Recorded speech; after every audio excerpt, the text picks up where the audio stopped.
नमस्कार साथियों, GLCIS में आपका हार्दिक स्वागत, अभिनंदन। और आप इस सीरीज़ में मेरे साथ पढ़ रहे हैं MPPSC प्री 2022, जिसकी परीक्षा 21 मई 2023 को है, रामबाण ब्रह्मास्त्र सीरीज़। और इस सीरीज़ को अगर आज आप पहली बार देख रहे हैं तो यूनिट 1 कंप्लीट हो चुकी है, यूनिट 2 का एक वीडियो आ चुका है। हर वीडियो में हम 300, 400, 500 फैक्ट कंप्लीट करते हुए आपकी पूरी यूनिट को तैयार करने का प्रयास कर रहे हैं। कंटेंट जो इसमें है, पिछले सालों में आए हुए प्रश्न और इंपॉर्टेंट क्वेश्चन क्या बन सकते हैं, नए तरीके से क्या प्रश्न हो सकते हैं, नए फैक्ट क्या है, ऐसी सारी चीज़ें इसमें इंक्लूड की गई है। साथ ही अभी PEB में जो भी एग्जाम हुए हैं वहाँ पे जो MPG के नए तरीके से पूछा गया उसको भी इसमें शामिल करने का प्रयास किया गया है। और पिछले वीडियो आपने नहीं देखे हैं तो आप प्ले लिस्ट में जाकर सारे वीडियो देख सकते हैं। अपन कल पढ़ रहे थे मध्य प्रदेश का भूगोल, यूनिट 3 पढ़ रहे थे, ये उसका लेक्चर 2 है। आपको प्लानिंग के लिए MPPSC प्री आगे के जो 20-25 दिन है उसकी रणनीति के रूप में एक ही चीज़ करनी चाहिए, सबसे बढ़िया, अभी तक आपने जो पढ़ा है उसका आप अच्छे से रिवीजन करें।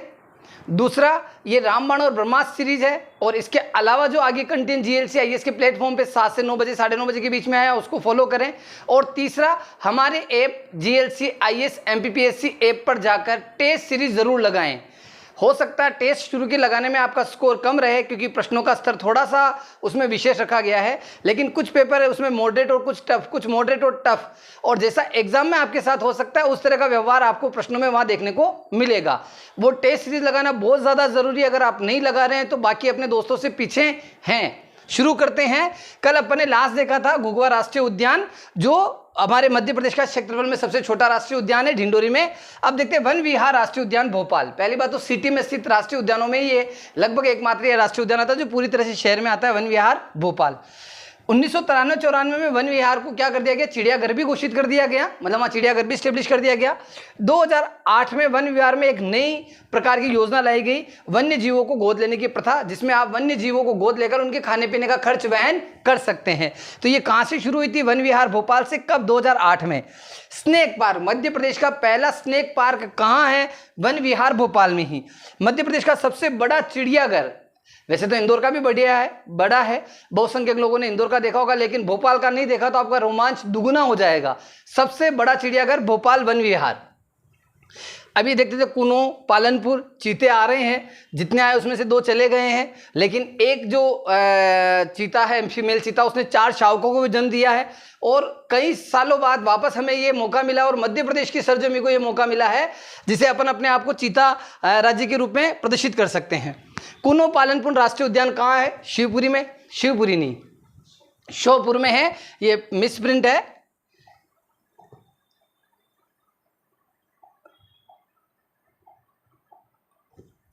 श्योपुर, ये हो जाता है प्रिंट मिस्टेक में, या कभी वॉइस टाइपिंग करते तो श्योपुर। कुनो पालन राष्ट्रीय उद्यान श्योपुर। कुनो पालनपुर में अफ्रीकी चीता नामीबिया से लाए गए। सबसे पहले चीते कहाँ से लाए गए, नामीबिया से। कुनो पालनपुर में गुजरात से एशियाई साइड लाने की योजना ये काफ़ी सालों से चल रही है, लेकिन मूर्त रूप नहीं ले पा रही है। उस नामीबिया के बाद भी आ गए हैं चीते दक्षिणी अफ्रीका से, लेकिन पहली बार जो लाए गए थे 8 चीते, वो कहाँ से, नामीबिया से। कुनो पालनपुर में कौन सी नदी बहती, कुनो नदी, इसीलिए इसको कुनो नाम भी दिया गया है। डायनासोर राष्ट्रीय उद्यान कहाँ स्थित है, धार में स्थित है। और पहली बार ऐसा हुआ कि यहाँ से ऐसा अंडा मिला डायनासोर का जिसके अंडे के भीतर अंडा है। ये पूरे विश्व में पहली ऐसी जगह है जहाँ अंडे के भीतर अंडा मिला है डायनासोर का, वो अपना डायनासोर राष्ट्रीय उद्यान धार। मध्य प्रदेश का दूसरा जीवाश्म पार्क डायनासोर राष्ट्रीय उद्यान, मतलब पहला जीवाश्म पार्क घुघुआ ढिंडोरी, दूसरा डायनासोर जीवाश्म पार्क आपका धार।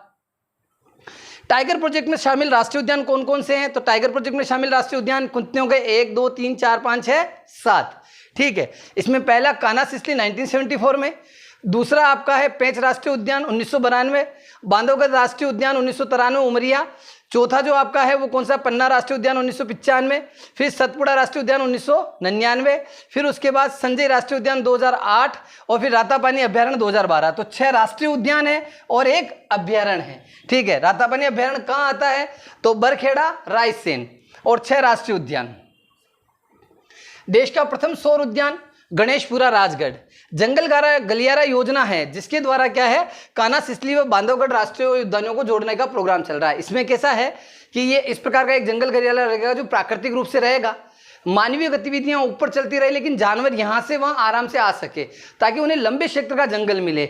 बांधवगढ़ में जैसे हाथी रखे गए हैं, वो इतना सक्सेसफुल नहीं जा रहा, उनको बहुत ज़्यादा कोशिश करने के बाद भी। तो ये गलियारा बनने के बाद वाइल्ड लाइफ जो है हो सकता है कि अब बहुत ज़्यादा अच्छी और सुरक्षित हो जाए। सिरपुर तालाब पक्षी विहार कहाँ है? इंदौर में है। और इसे किसका दर्जा? रामसर साइट का दर्जा 2022 में मिल गया है। Martand Judev white tiger safari कहाँ है? मुकुंदपुर सतना। रीवा के अंतिम महाराज जिन्होंने विलय पत्र पर हस्ताक्षर किए थे उन्हीं के नाम पे व्हाइट टाइगर सफारी कहाँ बनाई गई? मुकुंदपुर सतना। टाइगर प्रोजेक्ट की शुरुआत कभी थी? 1973। देखिए, वन्य जीव संरक्षण अधिनियम 1972, ठीक है। टाइगर प्रोजेक्ट की शुरुआत कब हुई? 1973। और हमारे मध्य प्रदेश के अंदर टाइगर प्रोजेक्ट कब से आ गया? अगले साल कान्हा सिसली 74, 72 अधिनियम आया।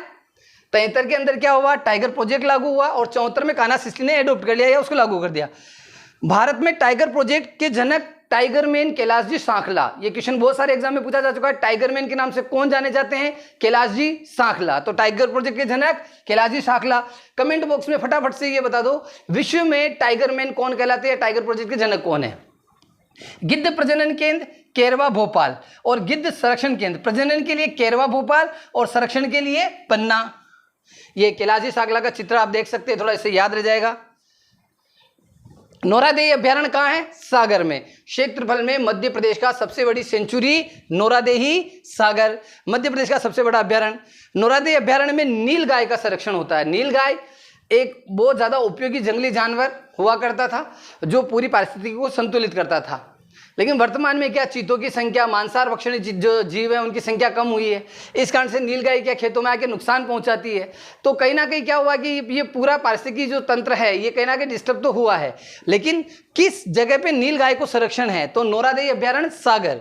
नौरादेही अभ्यारण्य में कौन सी नदी बहती? बामनेर नदी। बामनेर नदी का प्रवाह नौरादेही सागर। रालामंडल अभ्यारण्य हमारे इंदौर में। रालामंडल मध्य प्रदेश का सबसे छोटा अभ्यारण्य, smallest century of Madhya Pradesh Ralamandal. और रालामंडल में क्या है? लोमड़ी संरक्षण केंद्र। मध्य प्रदेश में लोमड़ी संरक्षण केंद्र नेहा बेटा कहाँ है? तो लोमड़ी संरक्षण केंद्र बेटा रालामंडल में है।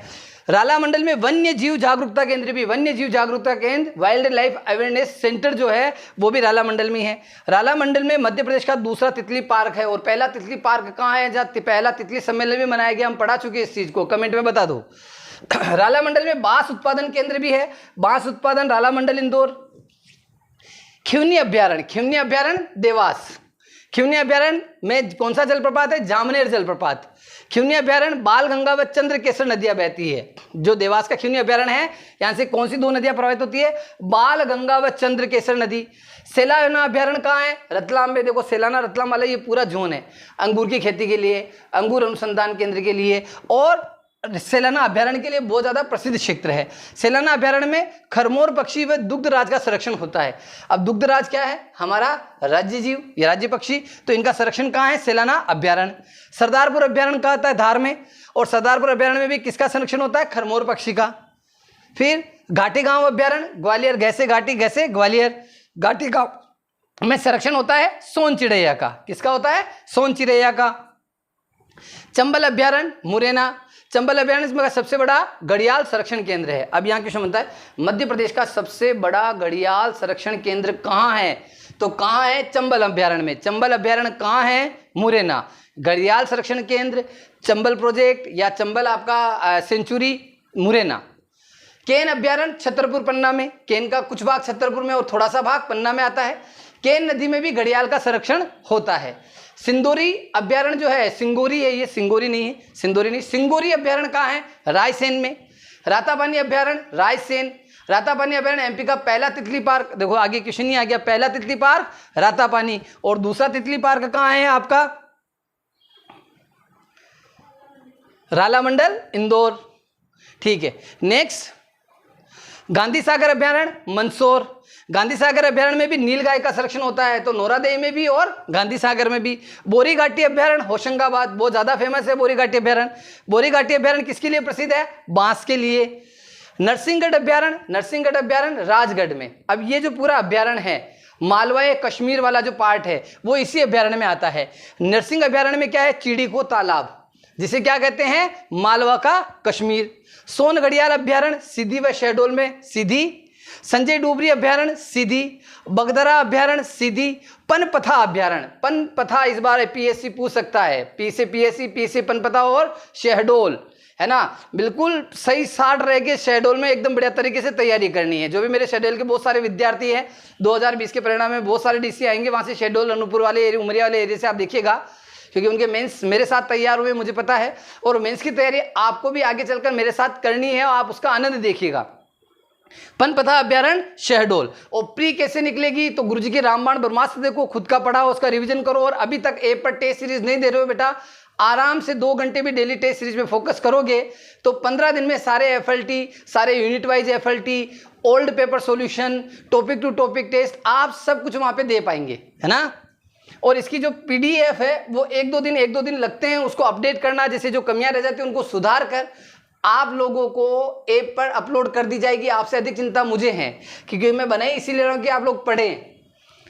पेच अभ्यारण्य सिवनी छिंदवाड़ा, दुर्गावती अभ्यारण्य दमोह। देखो दुर्गावती अभ्यारण्य जो है, जो दुर्गावती है उनका संबंध जबलपुर मंडला क्षेत्र से अधिक है, और ये बेसिकली जब बना था तो जबलपुर क्षेत्र से ही लगता था, लेकिन वर्तमान में जो दुर्गावती अभ्यारण्य इसका मैक्सिमम भाग दमोह जिले में आता है। तो यहाँ पे कंफ्यूज नहीं होना, दुर्गावती अभ्यारण्य कहाँ है, दुर्गावती अभ्यारण्य दमोह। कालीभीत अभ्यारण्य बैतूल। देखो काले काले नाम से जितनी भी चीजें आए ना, क्षमा करना, रंग भेद नीति के विरोध में नहीं बोल रहा हूँ, रंग भेद के पक्ष में नहीं बोल रहा हूँ। जैसे carbon flex tower Betul, graphite क्या होता है, काला ग्रेफाइट सर्वाधिक कहाँ मिलता है, बैतूल। कालीभीत अभ्यारण्य कहाँ है, बैतूल। और भी ढूंढोगे तो 3-4 चीजें ऐसी आपको मिल जाएगी। हाँ, कॉफी के लिए कौन सा गांव प्रसिद्ध है बैतूल का, कमेंट बॉक्स में बताना। गंगव अभ्यारण्य पन्ना, फेन अभ्यारण्य मंडला। फेन मतलब जा कहां से आते, मुंह से, मंडला। कालीभीत अभ्यारण्य में किसका संरक्षण होता है, भालू का, और भालू भी काले होते हैं, और कहाँ है, बैतूल में। तो याद रह जाएगा कालीभीत अभ्यारण्य बैतूल, काले भालू के संरक्षण के लिए। गंगव अभ्यारण्य में जंगली बेसे का संरक्षण, और गंगव अभ्यारण्य कहाँ है, पन्ना में। फेन अभ्यारण्य कहाँ है, मंडला में। सुरमानिया अभ्यारण्य, सुरमानिया खंडवा, सुरमा खंडवा का। मानदाता अभ्यारण्य खंडवा। कल के लेक्चर में 1-2 त्रुटियां हो गई थी, उन त्रुटियों के लिए हम क्षमा चाहते हैं, पढ़ाते पढ़ाते वक्त संभव ऐसा हो जाता है। मंदार जलप्रपात जो है वो आपका पूरी तरीके से खंडवा में आता है, ये ओंकारेश्वर से भी आगे वाले भाग में है, खरगोन बॉर्डर को बिल्कुल भी नहीं छूता है, ये पूरी तरह से खंडवा में है। दूसरा करेक्शन, सीधी जिला यूपी से छूता है या नहीं छूता है, तो एमपी के ऑफिशियल मैप के अनुसार सीधी जो है वो यूपी से नहीं लगता है, ठीक है। और फिर भी इसमें कोई डाउट हो तो आप अपने स्तर पर देखें। डिस्क्लेमर, संस्थान ने ये वीडियो आपके उपयोग, आपके अच्छे अध्ययन के लिए बनाए हैं। अगर इसमें किसी प्रश्न में कोई त्रुटि रह जाती तो उसके लिए आप आपत्ति दर्ज करा सकते हैं, लेकिन आरोप तय नहीं कर सकते हैं। धन्यवाद कहना पड़ता है बेटा लीगल भाषा में।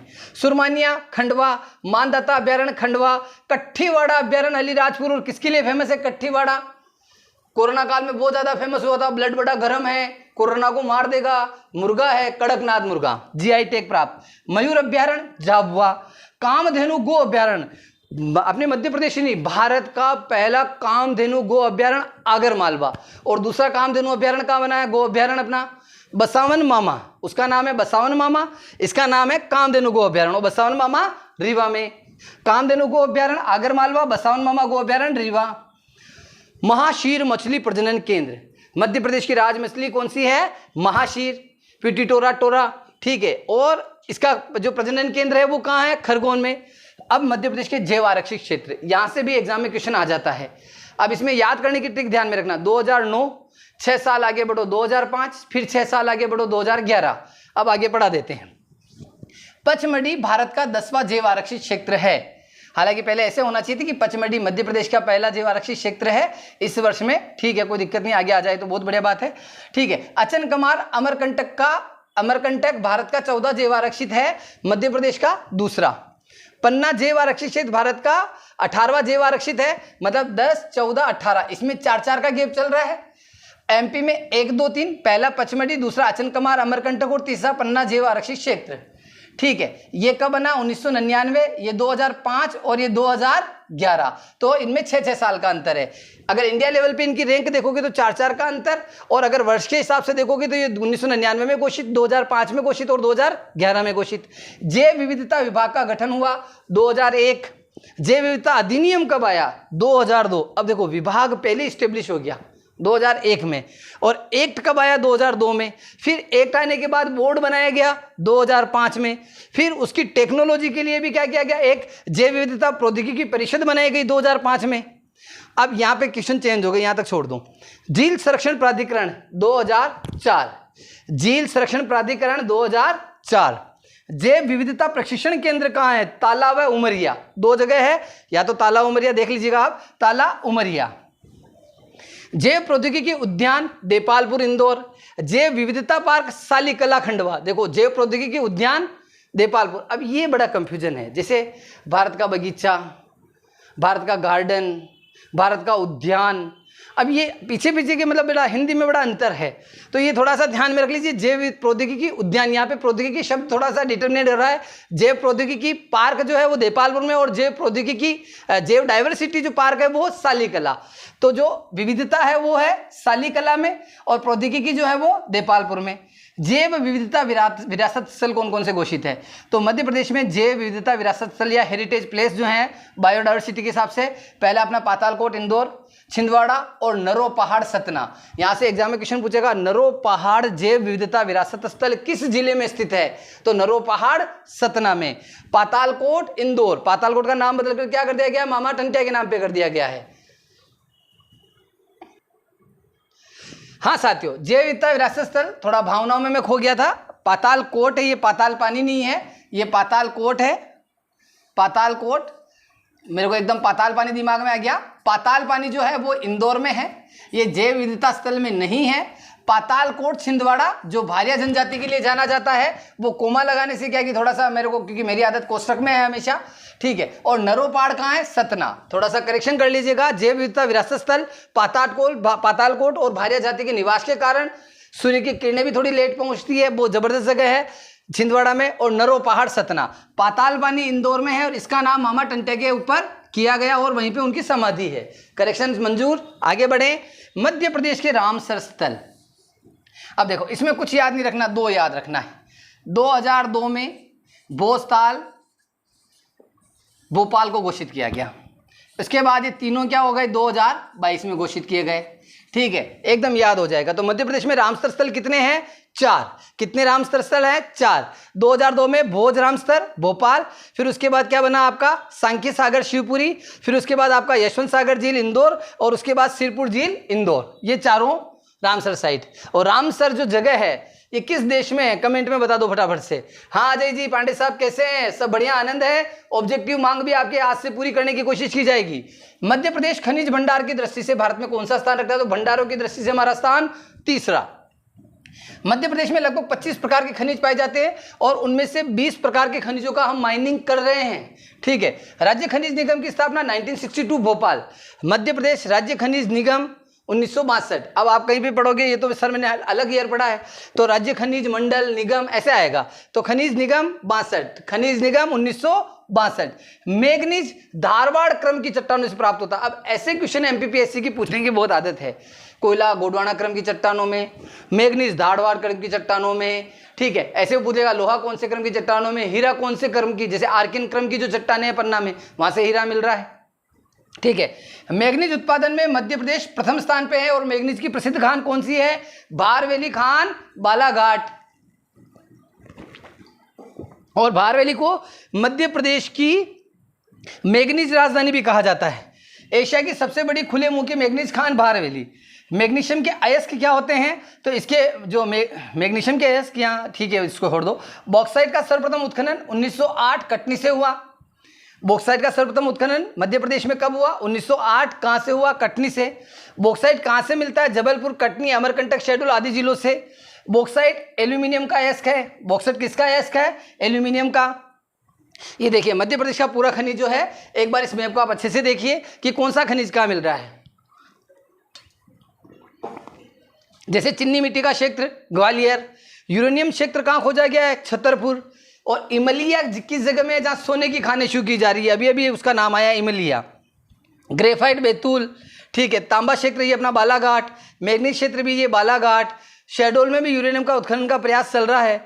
सिंगरौली सीधी का ये जो लगता हुआ भाग है अपना, ये सोहागपुर शहडोल और ये वाला भाग, ये क्या है? कोयला क्षेत्र के लिए फेमस है।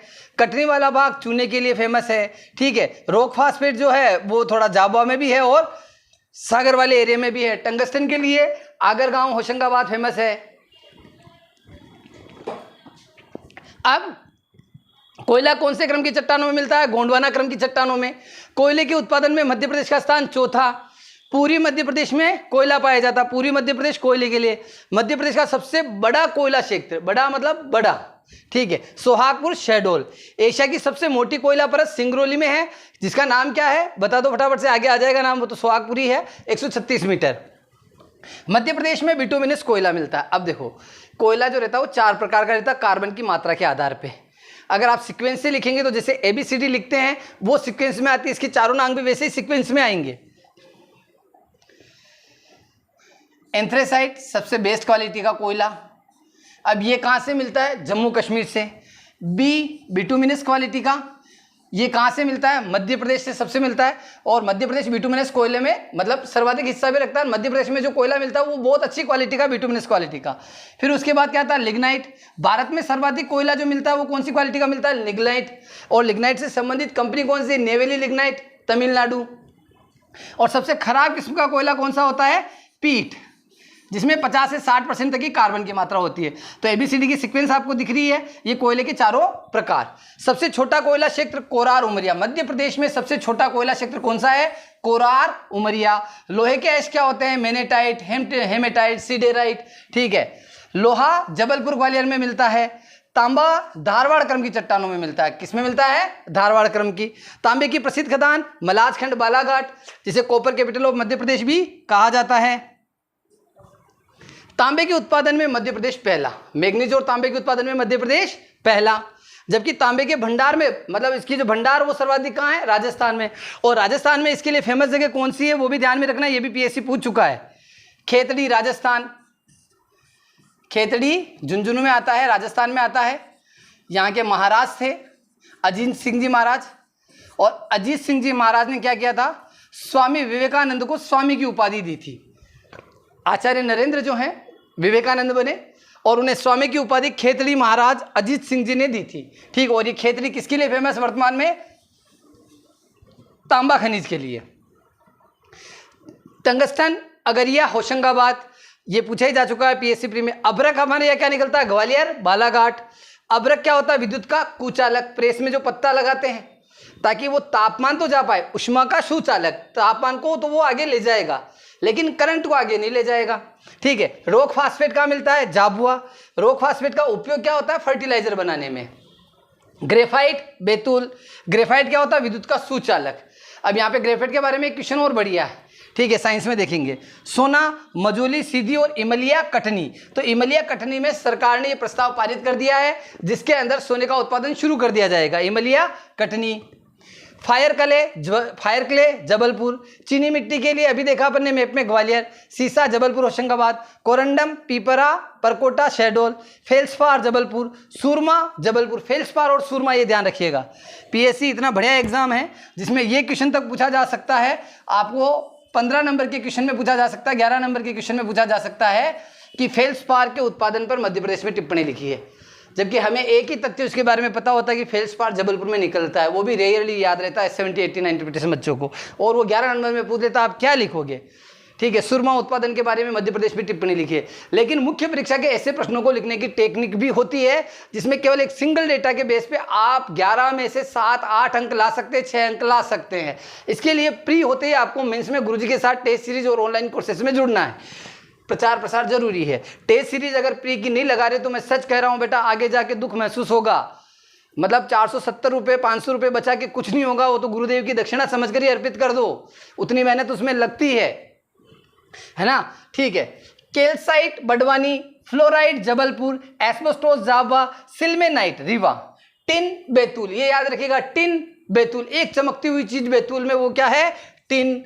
आगे barite Tikamgarh, gypsum Rewa, coalbed methane Shahdol. Gypsum का उपयोग किसमें होता है? सीमेंट उद्योग में। और जिप्सम जो है एक उर्वरक के रूप में भी काम करता है, ये क्वेश्चन भी यही सीख लो। 2 चीजें होती है, एक होता है चूना पत्थर मिट्टी की अम्लीयता दूर करने के लिए। ऐसा पटवारी में एक क्वेश्चन देखा था मैंने, अभी पटवारी में आया था। और पटवारी की अगर आंसर किया आप लोगों ने अभी तक डाउनलोड नहीं किए तो साइट दिन में क्रैश चल रही थी, अभी चालू हो गई है, आप डाउनलोड कर सकते हैं, अपने आंसर देख सकते हैं। मिट्टी की अम्लीयता दूर करने के लिए। और जिप्सम का प्रयोग क्या किया जाता है? मिट्टी की क्षारीयता दूर करने में, जो बेस नेचर है उसका, उसको कम करने में इसका उपयोग किया जाता है। Coalbed methane Shahdol, white marble Jabalpur और रंगीन मार्बल ग्वालियर। मध्य प्रदेश हीरा उत्पादन में प्रथम है, हिनोता गांव, ठीक है, हिनोता की माइन से। मध्य प्रदेश में खनिज नीति, देखो कोई 5 गुना 10, प्रथम खनिज नीति मध्य प्रदेश की 1995, दूसरी 2010। मध्य प्रदेश की गौण खनिज नीति, मतलब जो छोटे खनिज मिलते हैं, गौण खनिज मिलते हैं, उसके लिए पॉलिसी 2004 में आ गई थी। स्टोन पार्क कटनी, अब ये बहुत बढ़िया। पुखराज अभियान कब चला था? 2019 में। पुखराज अभियान का संबंध किससे था? अवैध रेत खनन को रोकने के लिए। इससे क्या होता है कि जो नदियां हैं उसकी जो भौगोलिक परिपाटी वो पूरी तरह से समाप्त हो जाती है, पारिस्थितिकी तंत्र समाप्त होता है, उनमें पानी को जो बनाए रखने की क्षमता होती है, आसपास का जो भूमिगत जल स्तर होता है, बहुत सारी समस्या आती है। तो उसके लिए सरकार के द्वारा 2019 में कौन सा अभियान चला गया था? पुखराज अभियान। Diamond museum Khajuraho, diamond park Panna, देखो म्यूजियम मतलब आपको देखना क्या, अच्छा ऐसा हीरा होता है क्या साहब? अच्छा ऐसा ऐसा, म्यूजियम खजुराहो। डायमंड पार्क, साहब हम हीरे के व्यापारी हैं, आपको खरीदना है, बोली लगानी है, आप ट्रेड करना चाहते हैं, आप उसके बारे में जानकारी चाहते हैं, कौन कौन प्रोड्यूस करता है, क्या है, तो वो बिजनेस सारी कंसल्टेंसी कहाँ? आपको पन्ना। चूना नगरी किसे कहते हैं? कटनी, कट जाएगा, चूने में हाथ लगा के देखना मत लेना कभी, कट जाएगा। ऊर्जा राजधानी बेडन सिंगरौली। मध्य प्रदेश में सर्वाधिक सिंचाई किससे होती है? तो कुओं व नलकूप से। हमारा मध्य प्रदेश भगवान हनुमान जी महाराज की कृपा से जल के मामले में ठीक ठाक राज्यों में आता है, ठीक है, और अवेयरनेस भी अच्छी है यहाँ की जनता में। नलकूपों द्वारा सर्वाधिक सिंचित जिला इंदौर। इंदौर में क्या ट्यूबवेल हर घर में खुदवा लेते हैं, महानगरीय जीवन शैली है। कुओं द्वारा सर्वाधिक सिंचित जिला मंदसौर।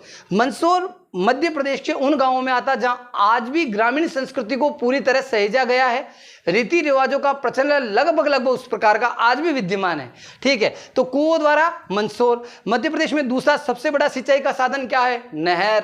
पहला कुआं और नलकूप, दूसरा नहर। नहरों से सिंचाई मुख्य रूप से कहाँ होती? चंबल व बुंदेलखंड क्षेत्र में। देखो चंबल नदी उधर बहती है, बुंदेलखंड क्षेत्र के अंदर भी क्या है कि जैसे यमुना की जो सहायक नदियां हैं वो लगभग वर्ष भर पानी रख लेती है, 9, 10, 11 महीने, तो वहां पे छोटे छोटे स्टॉक डैम बनाकर उनसे नहरें निकाली गई है।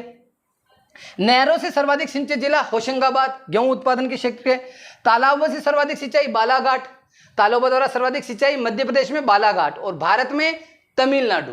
भारत में कहाँ होती है बेटा? स्वाभिमान देख रहे हो कि नहीं देख रहे हो? बालाघाट मध्य प्रदेश। और भारत में तालाबों से सर्वाधिक सिंचाई तमिलनाडु। मध्य प्रदेश में तीसरा बड़ा सिंचाई का साधन तालाब है।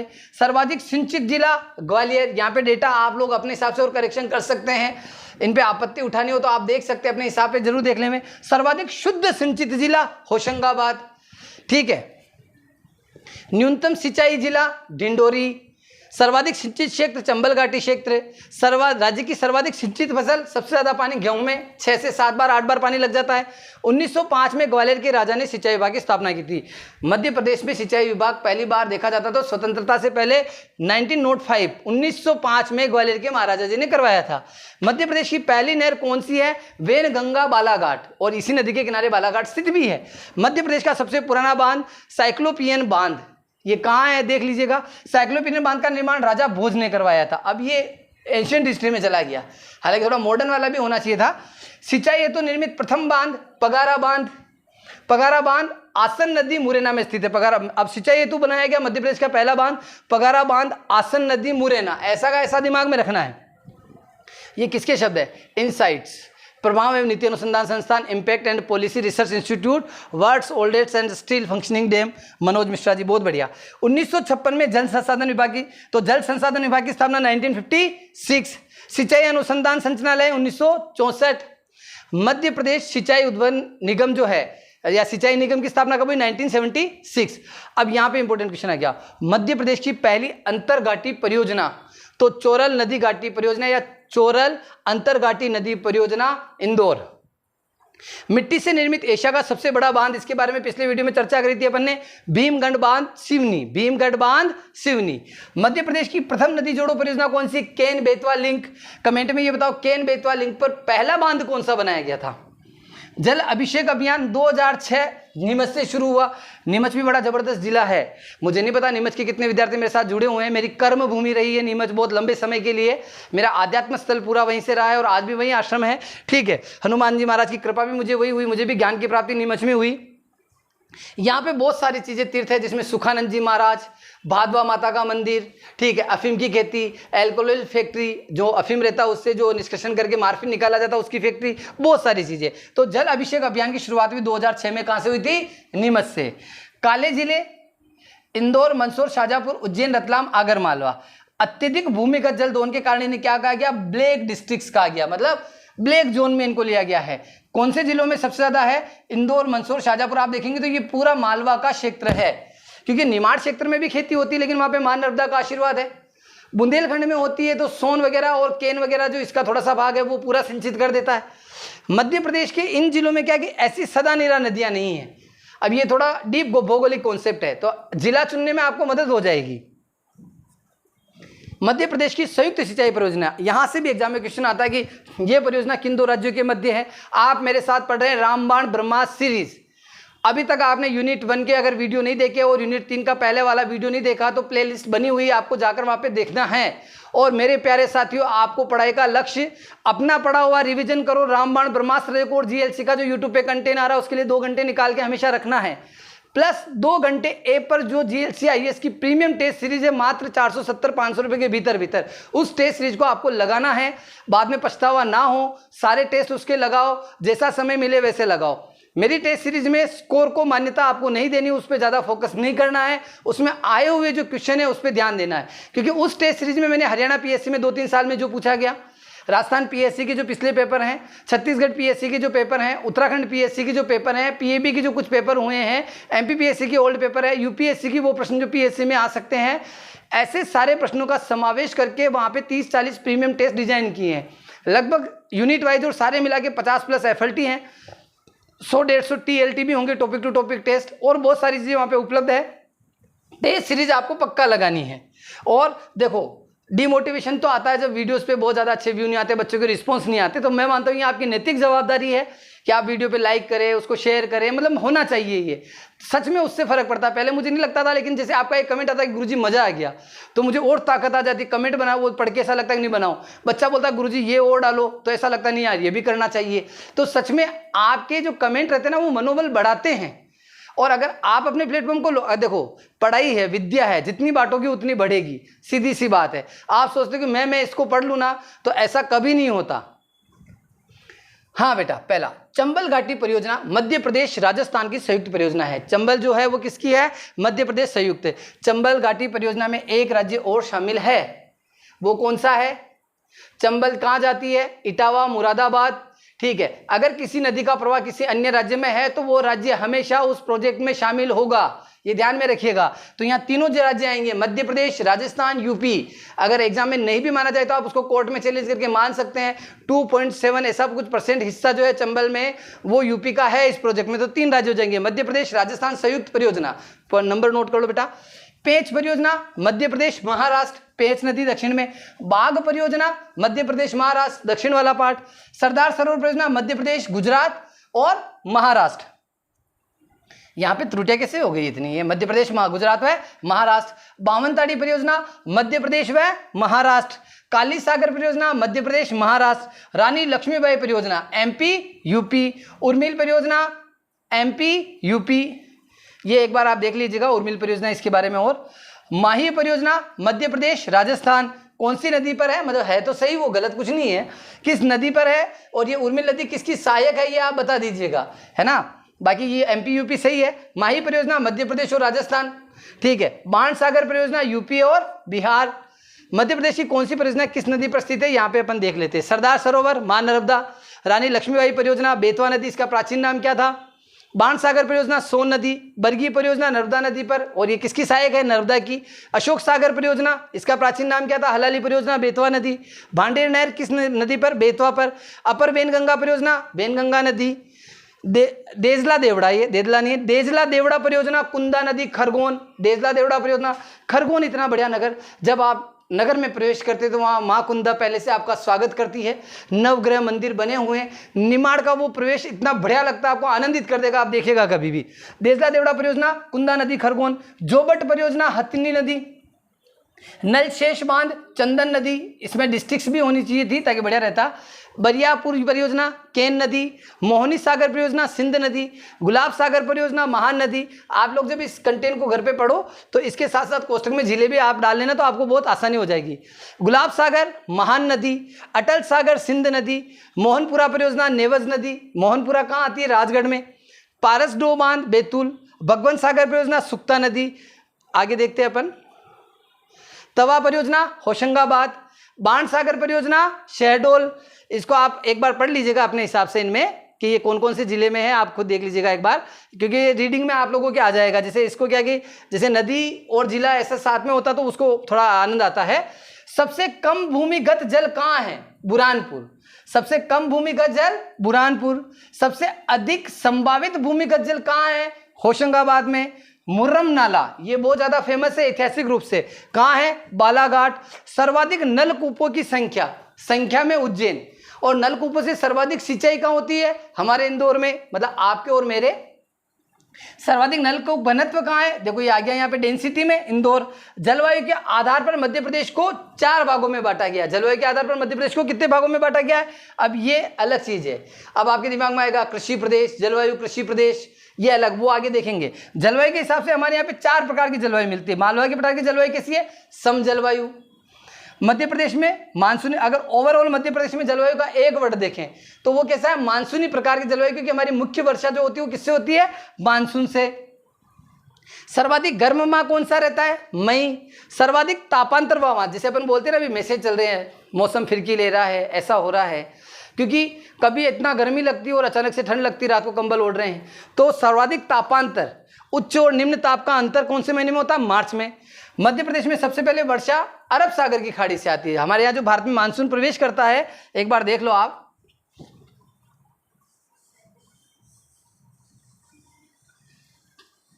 देखो ये मानसून है, प्रवेश करता है, ये बंगाल की खाड़ी की शाखा, ये अरब सागर की शाखा। तो मध्य प्रदेश में मानसून का जो प्रवेश होता है सबसे पहले अरब सागर की शाखा प्रवेश करती है। लेकिन हमारी वर्षा का 80% जो भाग है वो बंगाल की खाड़ी की शाखा से पूरा होता है। कितना? 80%। बाकी का भाग जो है वो किससे होता है? अरब सागर से। और बाकी जो मावट वाली वर्षा आती है वो भी देख लेंगे, आ जाएगा। ऋतु वेधशाला कहाँ है? तो ऋतु वेधशाला जो है वो आपकी कहाँ है? ऋतु वेधशाला, ऋतु वेधशाला इंदौर। सर्वाधिक तापमान कहाँ नोटिस किया गया है? गंज बासुदा विदिशा। सबसे कम तापमान कहाँ नोटिस किया गया? शिवपुरी। ये डेटा हर साल बदलते रहते हैं, आप देख लीजिएगा। और मध्य प्रदेश में सितंबर अक्टूबर माह के तापमान को गर्मी का द्वितीय ऋतुकाल कहा जाता है। मतलब ये बहुत इंपॉर्टेंट क्वेश्चन है, एग्जाम में देखा भी मैंने। मध्य प्रदेश में द्वितीय ग्रीष्म ऋतु किसे कहा जाता है? तो सितंबर अक्टूबर के आसपास का जो महीना रहता है जिसमें कुंवार की गर्मी कहा जाता है, जिसे वो क्या हो गया? द्वितीय ग्रीष्म ऋतु कहलाती है। मध्य प्रदेश में वर्षा जो भारत में है वही मध्य प्रदेश में है, जून से सितंबर के मध्य, और इस समय खरीफ की फसलों का उत्पादन होता है। सर्वाधिक वर्षा कहाँ होती है बेटा? तो सर्वाधिक वर्षा भानु होती है पचमढ़ी होशंगाबाद में।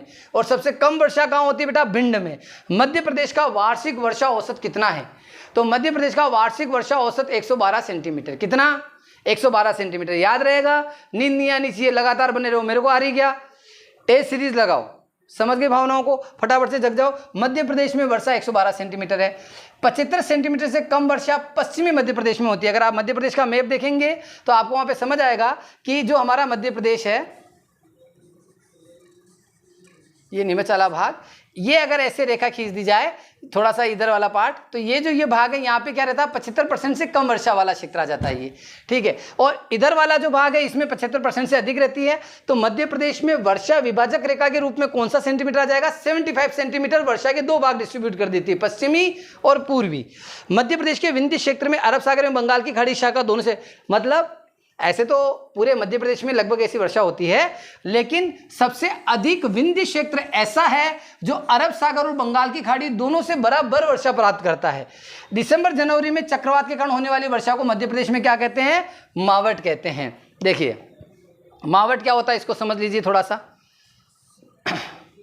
ये आपका भूमध्य सागर, ये dark continent Africa, horn of Africa, ये आपका लाल सागर, ये आपका अरब वाला भाग, और ये अपना मध्य प्रदेश में आ गए, अपन पहुंच गए मध्य प्रदेश, चिंता मत करो। ये भूमध्य सागर है, यहाँ से जो नमी उठती है वो नमी कहाँ आती है? यहाँ पर आती है। और ये नमी जो आती है ये मतलब इधर की बजाय ये सहारा में भी जा सकती है। तो क्या हो गया? ये डिस्टर्बेंस है, तो इनको कहा जाता है पश्चिमी विक्षोभ। क्या कहा जाता है बेटा? पश्चिमी विक्षोभ। तो मध्य प्रदेश और उत्तर भारत में शीतकाल में होने वाली वर्षा को क्या कहते हैं? मावट कहते हैं। ये क्यों होती है? पश्चिमी विक्षोभों के कारण। और ये पश्चिमी विक्षोभ कहां से उठते हैं? मेडिटेरियन सी या भूमध्य सागर से। असमान वर्षा के कारण मध्य प्रदेश को अकाल की पेटी कहते हैं। देखो, वैसे तो ये शब्द अपने पे सूट नहीं करता, लेकिन फिर भी अब भौगोलिक रूप से बन गया है तो ठीक है, कोई दिक्कत नहीं है कि असमान मतलब हमारे यहाँ किसी जगह वर्षा अधिक है, किसी जगह कम है, तो इस कारण से इसे अकाल की पेटी कहा गया है। मध्य प्रदेश में अक्टूबर में लौटते हुए मानसून से वर्षा होती है। देखो, लौटता हुआ जो मानसून है उससे बहुत सारी जगह वर्षा होती है। जैसे तमिलनाडु है, आम की खेती के लिए बढ़िया रहती है, मैंगो शावर। कर्नाटक है, वहाँ पे बढ़िया लगती है, कॉफ़ी की खेती के लिए वो अच्छी रहती है लौटते हुए मानसून की वर्षा, तो उसे क्या कहते हैं अपन? चेरी ब्लॉसम, कॉफ़ी की खेती के लिए। ऐसे लौटते हुए मानसून से हमारे यहाँ क्या होती है? बारिश होती है। और ये लौटते हुए मानसून की वर्षा चने की उत्पादन, जहाँ पे सिंचाई के साधन नहीं है, चना उपजाया जाता है और मावट का पानी उसको मिल जाए तो बहुत बढ़िया। क्वेश्चन आ सकता है, मावट एवं लौटते हुए मानसून की वर्षा किस फसल के लिए ज़्यादा उपयोगी है? चने के लिए। नर्मदा घाटी सतपुड़ा के वृष्टि छाया प्रदेश में आती है। वृष्टि छाया प्रदेश का मतलब क्या हो गया? ये मैं पर्वत हूं, इधर से बादल आ रहे हैं, बादल ऊपर उठेंगे, बारिश कर देंगे। अब जब इधर जाएंगे तो उनके पास इतनी नमी नहीं होगी, तो पर्वतों के वे ढाल जहां पे बादलों द्वारा पर्याप्त नमी नहीं ले जाई जाती और वर्षा नहीं होती है, उसे हम क्या कहते हैं? वृष्टि छाया प्रदेश। तो हमारे यहाँ पे जो वृष्टि छाया प्रदेश है, नर्मदा घाटी सतपुड़ा के कारण, तो नर्मदा घाटी किस में आ जाता है? हल्का सा वृष्टि छाया प्रदेश में। जैसे भारत में आता है तेलंगाना का पठार जो है वो वृष्टि छाया प्रदेश का बहुत बढ़िया उदाहरण है, या थार का मरुस्थल है वो वृष्टि छाया प्रदेश का बहुत बढ़िया उदाहरण है, या नहीं, थार का मरुस्थल तो नहीं है, अरावली का जो पूर्वी भाग है, जो जयपुर ढूंढाड़ वाला भाग है, वो पूरा। जल विभाजक रेखा 75 सेंटीमीटर। मध्यप्रदेश में जो हमारा मध्य प्रदेश, ये स्थानीय भाषा में ऐसे नाम, ये ऐसे क्वेश्चन पूछे गए पीएससी में। अब देखो, पीएससी चमत्कार है, और देखो इतना बड़ा प्रशासनिक अधिकारी बनाए तो वर्सेटाइल स्टडी तो चाहिए। तो लोकल लैंग्वेज में अपन क्या बोलते हैं गर्मी को? उनाला। कहीं कहीं पे अब ये जैसे ज़्यादा हिंदी में उनाला को बोलेंगे तो यूनाला, क्योंकि यू लिखा हुआ है तो उनाला, यूनाला, ठीक है। बारिश को चौमासा, चार मासा, चौमासा, ठीक है। और शीतकाल को क्या कहते हैं? शियाला, ठीक है। ये लोकल लैंग्वेज में नाम है। परिवहन नीति बनाने वाला पहला राज्य हमारा मध्य प्रदेश। मध्य प्रदेश सड़क परिवहन निगम की स्थापना 1962। मध्य प्रदेश सड़क विकास निगम की स्थापना 2004। मध्य प्रदेश में 2005 में सड़क वर्ष मनाया गया था। तो मध्य प्रदेश में किस वर्ष जो है सड़क वर्ष मनाया गया? 2005। और मध्य प्रदेश में सर्वाधिक सड़क घनत्व कहाँ है? तो अमित बेटा, सर्वाधिक सड़क घनत्व सतना है। पाटीदार ढंग से पढ़ ले, मतलब ये क्षमा करिएगा, कोई और अन्य देख रहे तो नहीं है, ये मेरे विद्यार्थी है उनको बोला है, बाकी मैं सभी का सम्मान करता हूँ, है ना। मध्य प्रदेश में न्यूनतम सड़क घनत्व श्योपुर। मध्य प्रदेश में सर्वाधिक सड़क कहाँ है? सीधी में। देखो, मैं जब पढ़ाता हूँ ना तो फ्लो में आ जाता हूँ, तो मुझे ऐसा लगता है कि मैं ऑफलाइन क्लास में पढ़ा रहा हूँ। वो आदत ऐसी ऑफलाइन में पढ़ाने की है। अब मैं इतना कैमरा फ्रेंडली और टेक्नो फ्रेंडली व्यक्ति नहीं हूँ, तो इस कारण से क्या है कि आप समझिएगा, मेरे बुजुर्ग और ये जो सफ़ेदी है उसका थोड़ा ध्यान रखना है। प्रदेश में न्यूनतम सड़क जाबुआ। सड़कों की दृष्टि से मध्य प्रदेश का स्थान 15वां। भारतीय राष्ट्रीय राजमार्ग प्राधिकरण अधिनियम 1988 में बना। राष्ट्रीय राजमार्गों का चौराहा ब्यावरा राजगढ़ को कहते हैं। मध्य प्रदेश में लोक निर्माण मंत्रालय भोपाल भारगढ़, ये कुछ मिसप्रिंट हो गया, चिंता नहीं है, आप छोड़ दो, मिसप्रिंट है। हाँ बेटा, मध्य प्रदेश लोक निर्माण मंत्रालय गोपाल भार्गव जी के पास है, क्षमा कीजिएगा मिसप्रिंट के लिए, गोपाल भार्गव जी।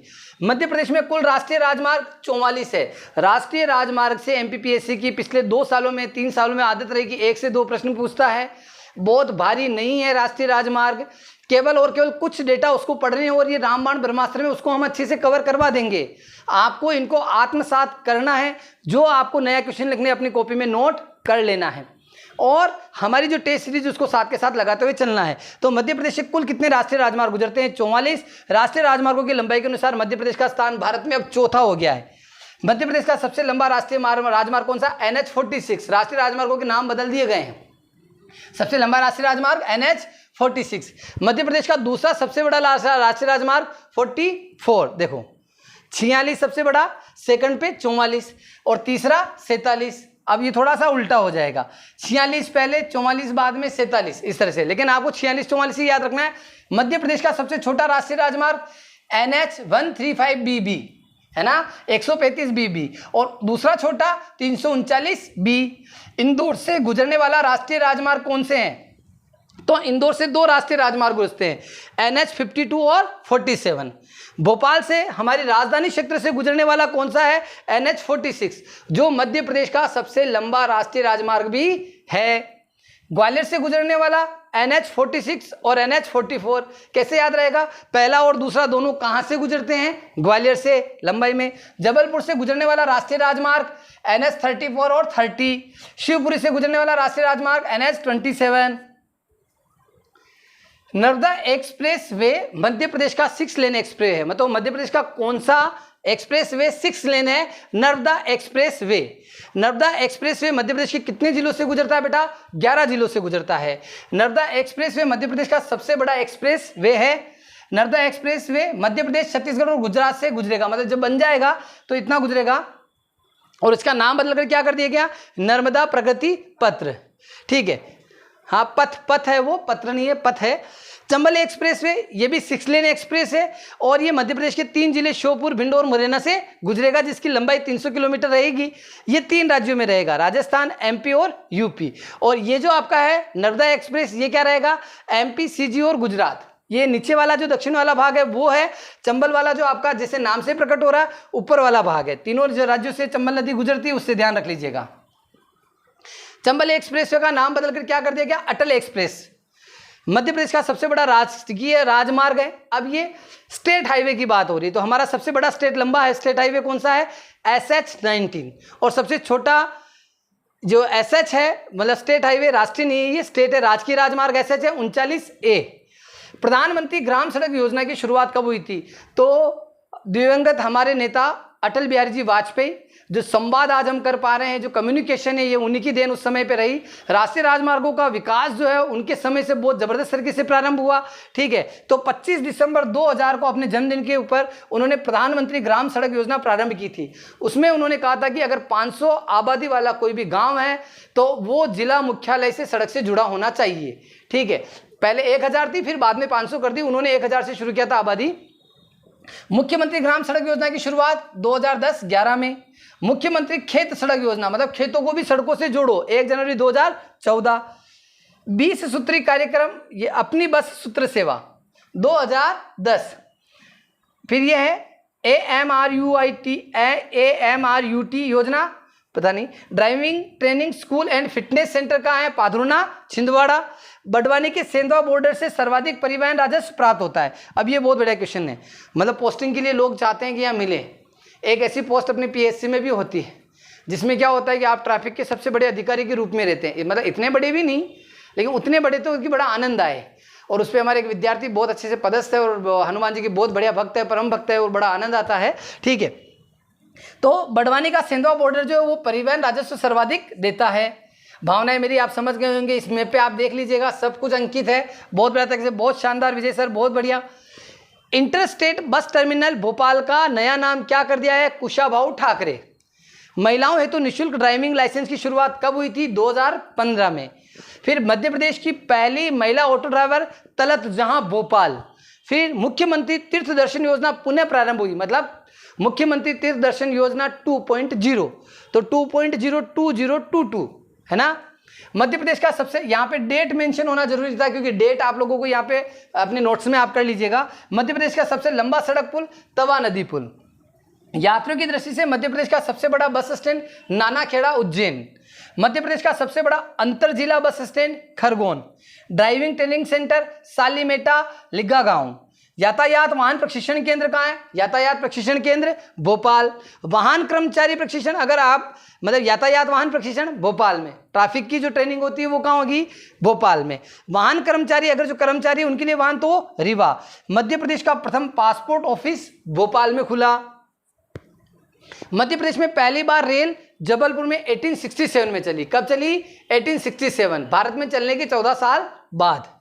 उस रेल का नाम क्या था, ईस्ट इंडिया रेलगाड़ी। क्या नाम रखा गया था, ईस्ट इंडिया रेलगाड़ी। ये इटारसी जंक्शन देखिए, मैंने तो नहीं देखा अभी तक कभी। इटारसी के में हमारे एक बहुत बड़े विद्यार्थी 2019 की इंटरव्यू हो जाए तो 3 विद्यार्थी वहां से अच्छा परिणाम देखने को मिलेगा।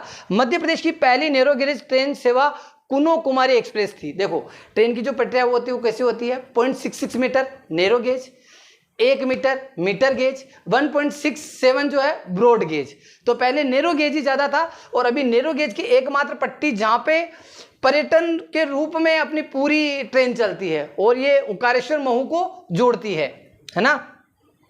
मध्य प्रदेश की पहली नैरो गेज ट्रेन सेवा कुनो कुमारी एक्सप्रेस। मध्य प्रदेश का सबसे बड़ा रेलवे जंक्शन इटारसी होशंगाबाद। मध्य प्रदेश का रेल मुख्यालय कहाँ है? रेल मुख्यालय भोपाल में। भारत में कुल कितने रेलवे जोन है? 18। पहले 16 थे। 17वां कौन सा बना? कलकत्ता मेट्रो वाला, कलकत्ता वाला। 18वां कौन सा बना? ये कमेंट बॉक्स में बताना है।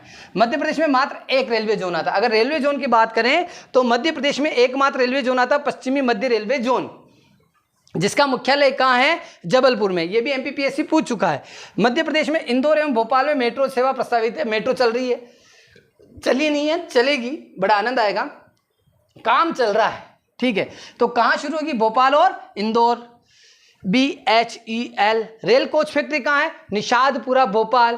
Coach repair workshop Nishadpura Bhopal. तो रेल कोच फैक्ट्री और कोच रिपेयर दोनों कहाँ करेंगे? भोपाल में। मध्य प्रदेश में भेल का मुख्यालय कहाँ है? भोपाल।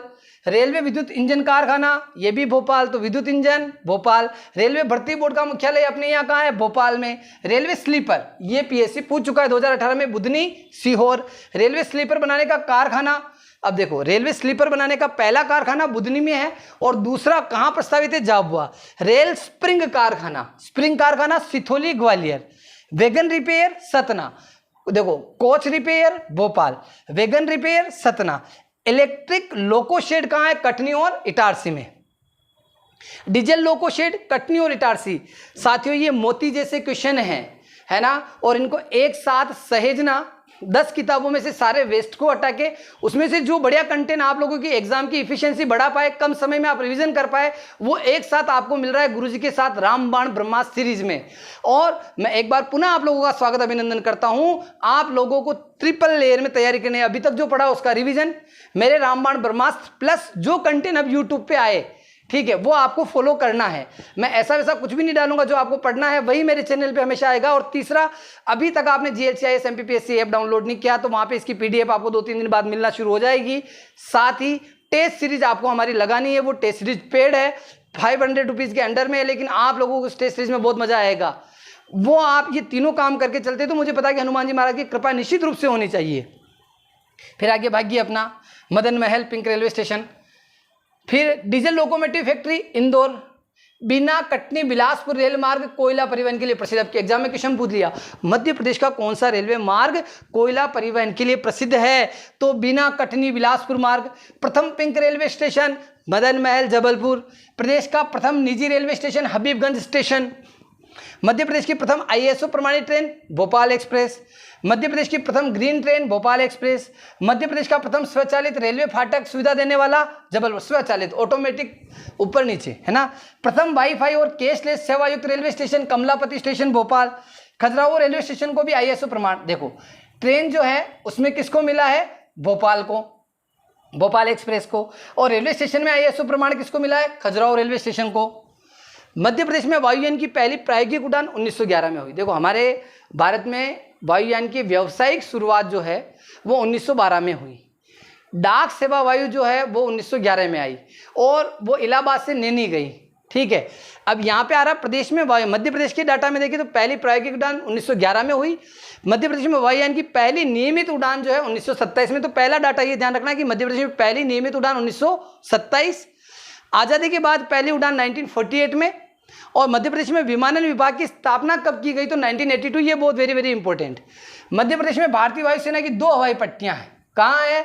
एक हमारे ग्वालियर में और एक नीमच में। ये कॉन्फिडेंशियल डाटा है, वैसे ऐसे डेटा नहीं होने चाहिए लेकिन एग्जाम में पूछे जाते हैं। मध्य प्रदेश में सुरक्षा बल की 2 हवाई पट्टियां हैं, टेकनपुर ग्वालियर और शिवपुरी। अब ये क्या है और ये क्या है? देखिए ये पट्टियां वायुसेना के उपयोग के लिए है, ये सुरक्षा बलों सिक्योरिटी फोर्सेस है उनके लिए, BSF वगैरह उनके लिए, टेकनपुर ग्वालियर और शिवपुरी। और वायुसेना की ग्वालियर और नीमच।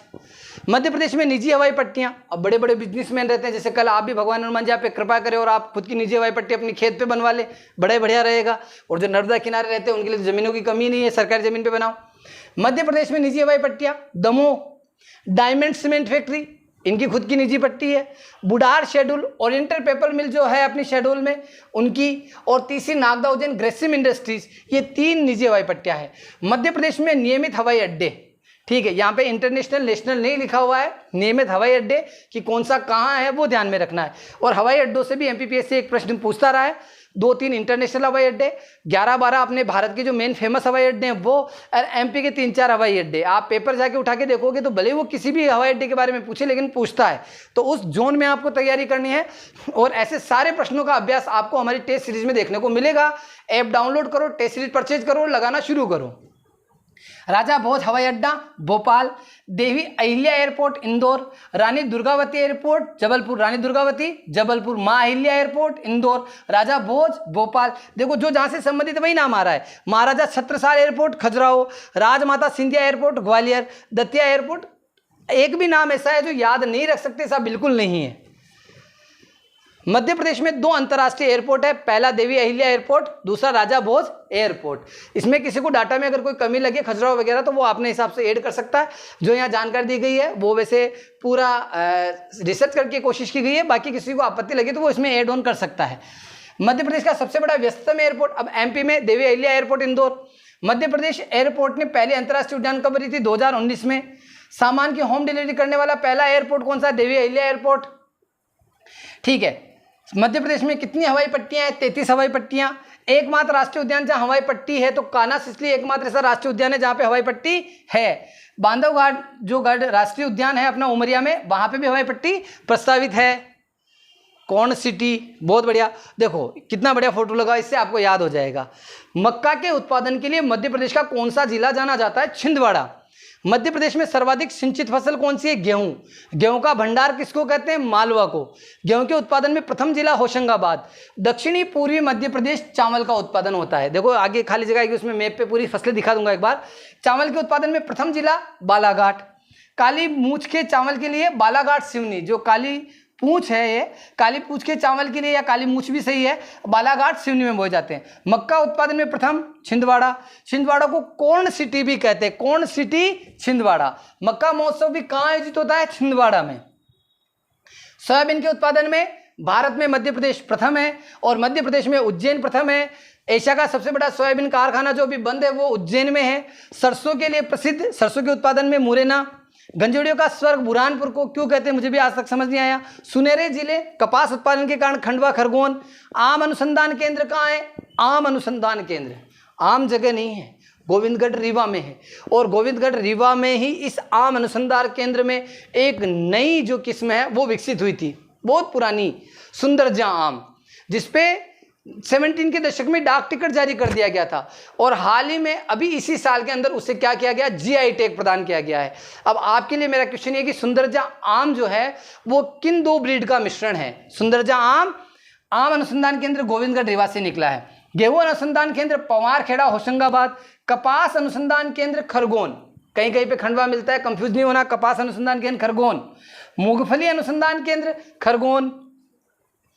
जैविक कपास, अब जैविक कपास आ गया तो खंडवा। चावल या धान अनुसंधान केंद्र बड़वानी, मध्य प्रदेश में बड़वानी। भारत का चावल अनुसंधान केंद्र कटक। और इंटरनेशनल लेवल पे देखें तो अपन क्या हो जाएगा? Manila Philippines. अंगूर अनुसंधान केंद्र सेलाना रतलाम। संतरा अनुसंधान शाहजहांपुर। और फूल अनुसंधान सीहोर। ये दोनों जो है 2017-18 के आसपास इजराइल से एक प्रोजेक्ट आया था, उसके तहत संतरा अनुसंधान इजराइल के सहयोग से शाहजहांपुर में और फूल अनुसंधान केंद्र सीहोर में स्थापित किया गया। सोयाबीन अनुसंधान केंद्र, राज्य सोयाबीन अनुसंधान केंद्र उज्जैन। राष्ट्रीय सोयाबीन अनुसंधान केंद्र आपका खंडवा का इंदौर है ना। दलहन अनुसंधान केंद्र अमलाहा सीहोर। एक अमलाहा ओरिएंटल पेपर मिल वाला शेड्यूल, ये अमलाहा दाल वाला, दाल अनुसंधान अमलाहा सीहोर। अंतर्राष्ट्रीय मक्का एवं गेहूं अनुसंधान खमरिया जबलपुर। गन्ना अनुसंधान नरसिंहपुर। एक जिला एक उत्पाद में गन्ना किसको मिला है? नरसिंहपुर को। केला अनुसंधान बुरहानपुर, केले के लिए बुरहानपुर जाना जाता है। और इस बार तो केलों की खेती जिन्होंने की है और भगवान ने जिनको उपज दी, बड़े आनंद आ गए, केले का भाव इतना जबरदस्त रहा है। Agro plastic park Ashoknagar. Masala park Chhindwara एवं गुना, बांस पार्क इंदौर, रेशम मंडी होशंगाबाद, रंगीन मछली केंद्र खंडवा, पनीर प्रोसेसिंग प्लांट खजुराहो, कृषि अभियांत्रिकी संस्थान भोपाल, कृषि अभियांत्रिकी महाविद्यालय जबलपुर। देखो अब यहाँ पे क्वेश्चन कंफ्यूज करेगा, यहाँ पे अभियांत्रिकी संस्थान भोपाल में और अभियांत्रिकी कॉलेज जबलपुर, उद्यानिकी महाविद्यालय मंदसौर, अभी दूसरा भी प्रस्तावित हो गया है, कीटनाशक बनाने का संयंत्र बीना सागर। इसके आगे का अध्ययन जो है आप मेरे साथ कल वाले वीडियो में करेंगे, जो पार्ट 3 रहेगा उसमें इस यूनिट को पूरा कंप्लीट कर देंगे, उसके बाद आगे के नेक्स्ट यूनिट में आएंगे।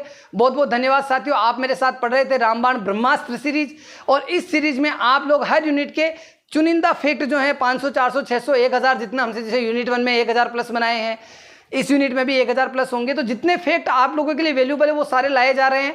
आपको इन वीडियो को जरूर पढ़ना है, उपयोग लेना है, अपने दोस्तों को शेयर करना है। इसकी पीडीएफ आप थोड़ा जल्दी ना करें, जो कमियां इसमें रह गई उनको वहां पे सुधार कर आप लोगों को ऐप पे उपलब्ध करा दी जाएगी, आपके व्हाट्सएप पे घर पे भेज दी जाएगी। एड्रेस भेज देना कमेंट में, घर पे फोटोकॉपी करा के भेज दूंगा। उसका प्राइस कुछ नहीं है, बस जो फोटोकॉपी का चार्ज है और जो कुरियर चार्ज है वो देख लेना, और बाकी ऐसा नहीं है तो मैं व्हाट्सअप कर दूंगा, वहीं पे प्रिंट निकाल लेना। समझ गए? कुल महीने का मतलब मुझे आपको देना है, आप पढ़ेंगे उससे। और इसके साथ आपको हमारा ऐप GLCIS MPPSC डाउनलोड करना है।